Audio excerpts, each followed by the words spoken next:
Santa, anong ginagawa mo dito? Dumating na ba si Ate Elvira? Gusto ko sana siya makausap. Wala sila. Umalis sila ni Federico, hindi ko alam saan pumunta. Bakit? May problema ba? Ba't ka umiiyak? Hanggang ngayon kasi, si Romana pa rin ang mahal ni Inigo. Hindi pa dati pa, alam mo na yan. Umaasa ka pa bang magbabago sa yung lalaki na yun? Dahil nangako siya sa akin, tatalikuran niya ni si Romana. Sumumpa siya sa akin noon, nakakalimutan niya ng babaeng yun. Pero hindi niya yung ginawa. Hindi niya pa rin nakakalimutan si Romana. Eh kasi tanga ka. Naniniwala ka sa pambobola ng lalaking yun. Dapat noon pa nakinig ka na sa Ate Elvira mo. Dapat noon pa, tinapos mo na yung romanang yan.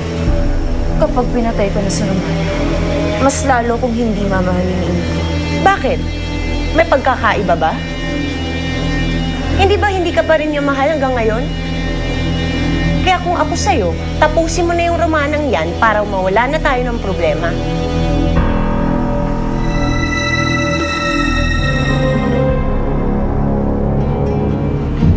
Elena, ubusin mo na to para magbalik ang iyong lakas. Salamat, Shasha. Pero busog na ako kaya tama na. Mukhang ang nagbabalik na unti-unti ang iyong lakas. Ibig sabihin nito, pwede na tayong bumalik kay Romana. Mananatiling muna tayo dito. Pero kailangan na natin bumalik kay Romana. Kailangan niya tayo doon. Naituro na natin kay Romana ang mga bagay na dapat niyang matutunan. Kaya hindi niya na tayo kailangan. Pero marami pa siyang hindi nalalaman, Elena.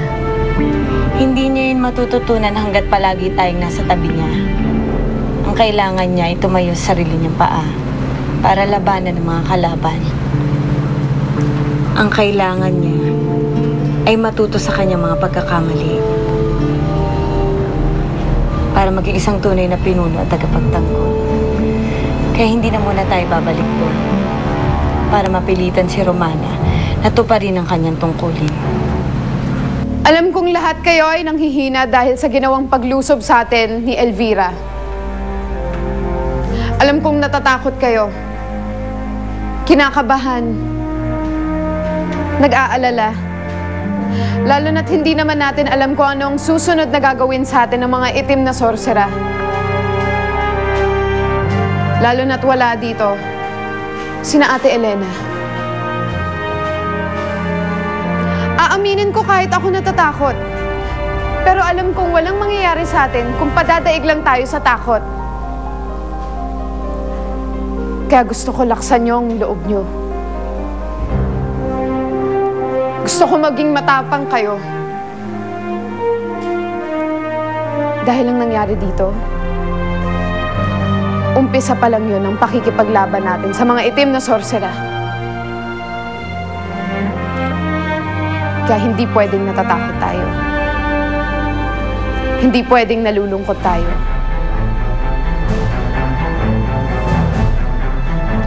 Hindi pwede ang kahit anong magpapahina sa atin sa laban na to. Buhay ang mga puting sorcera!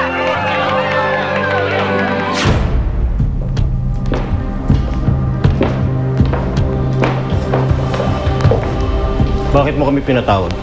Na-istorbo ang pagsasanay ni Elsa. Kailangan niya yung bilang paghanda sa kanyang napakahalagang misyon. Dahil wala ng panahon, galing ako sa kuta ng mga puting sorcerer. Nandun si Romana at siya na ang namumuno sa kanilang lahat. Malakas ang mag-ama, lalo na ngayon magkasama sila. Kaya kailangan na nating gawin agad ang mga plano natin.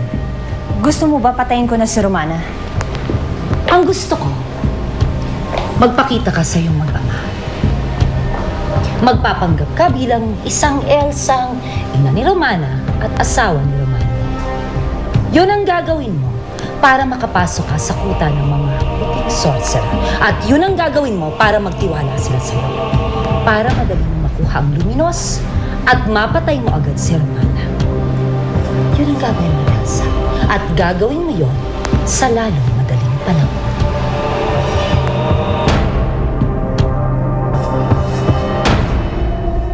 Sige.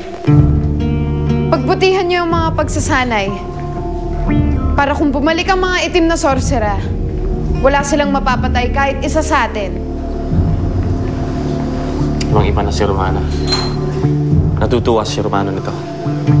Nagsasanay pa kasi yung lalaking yun.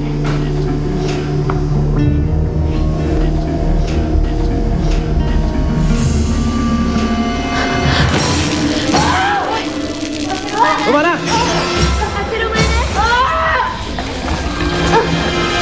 Romana! Ano nangyayari sa kanya? Ang sumpa ng mga itim na sorcerer.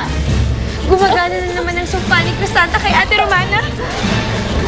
Ate Romana! Romana!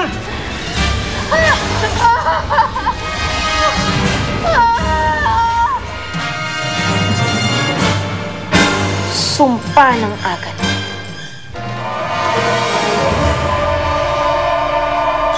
Patuloy mong saktan si Romana para mamatay siya.